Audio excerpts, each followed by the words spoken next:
So there was an opinion piece in the Washington Post, which I found very interesting. Now, I don't agree with a lot of the framing in the opinion piece. I think it's not accurate, but in this article, artificial intelligence is used from Forge.ai. It's a data analytics unit of the information company Fiscal Note.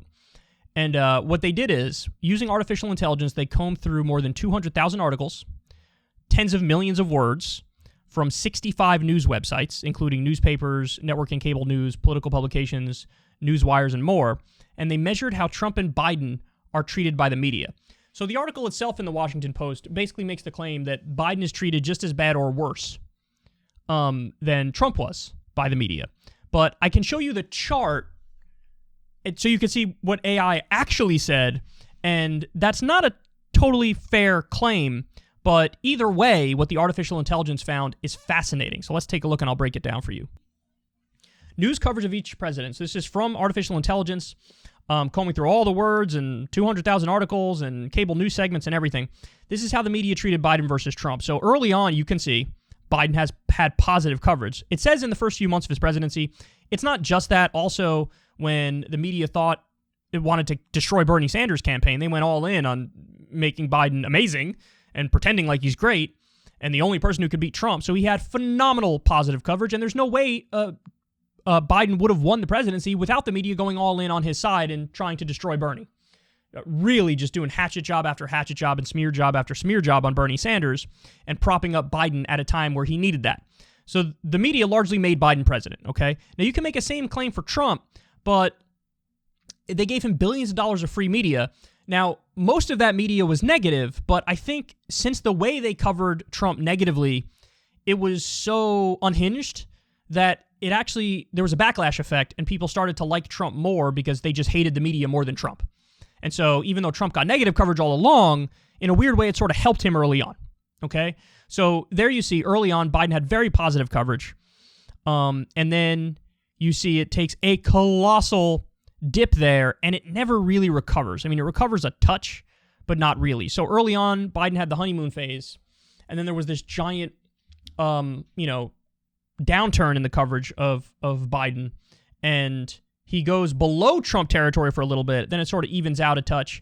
So I think the more accurate way of talking about this is Biden had very positive coverage in the campaign when it was only him and Bernie left.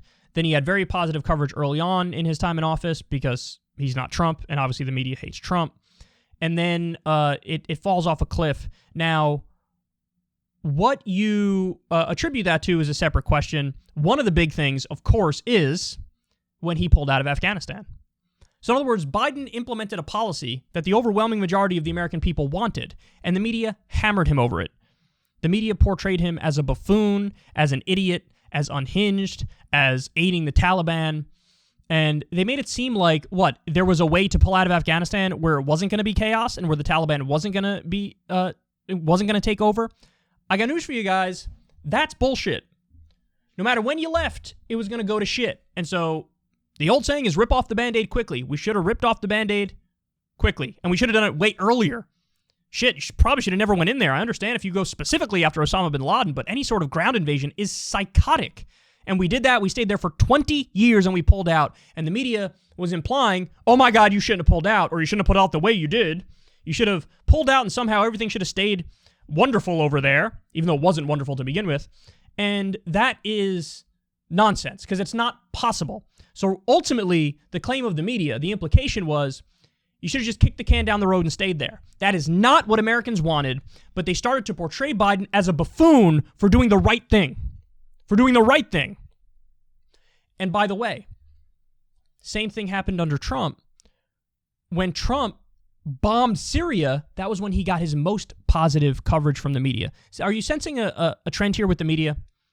There's a problem with our media. It's an institutional problem with our media, and they really are representing the Pentagon, the CIA, the deep state, the military-industrial complex, because they're cheering bombings even from an unhinged lunatic like Donald Trump, and they're slamming the idea of pulling out of war, which Biden did in Afghanistan.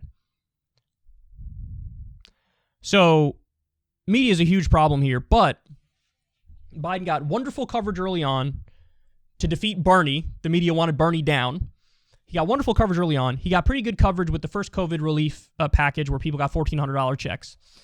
And then after that, fell off a cliff with Afghanistan and the Build Back Better negotiations. Every other day, something positive was stripped out. And just reporting that stuff factually would, sort of prove Biden is doing a terrible job. And so now the media coverage is roughly akin to what it was with Donald Trump.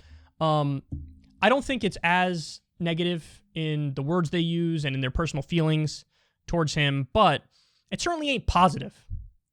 So that's the main takeaway.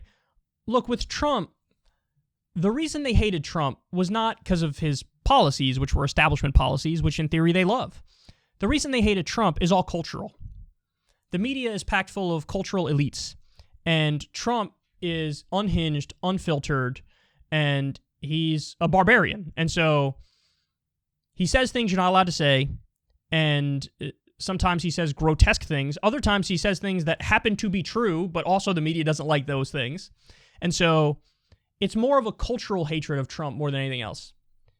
And with Biden, it was a hatred of pulling out of Afghanistan. And it's now probably the negative coverage now just stems from the fact that he's hiding and his brain doesn't work, and the Democrats aren't doing anything for the American people. So anyway, that's your breakdown. The AI stuff is very interesting. My guess is it'll stay roughly the same. As we gear up towards an election cycle, if Biden can somehow run in 2024, they'll start giving him more positive coverage again, especially if his opponent is Trump. But at least for now, they're probably going to stay roughly in the same ballpark, and that's, of course, negative coverage for Trump whenever he's talked about, and probably net negative coverage for Biden too.